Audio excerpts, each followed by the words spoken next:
Hi, I'm Chrissy Ditmore here with your Mobility Minute. Last week I was having an interesting conversation with a colleague, Azarel Chamorro, and he has been working in China and Japan the last few years on mobility as a service.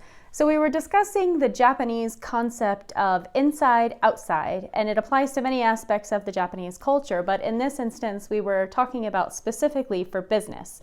So the concept is you could be two different companies competing for the same opportunity, and you would be considered inside, outside. So one of you is inside that deal and the other is outside who you're competing against. And then on another deal, those same two companies would be considered inside, inside for that opportunity, especially if they were competing against, say, a foreign company that was trying to compete against all of them. So in this example, you would be two different companies that sometimes compete, but when you know that it's in your best interest, you work together and you are in that opportunity considered like you were inside the same company. That's a level of respect that you give to that opportunity.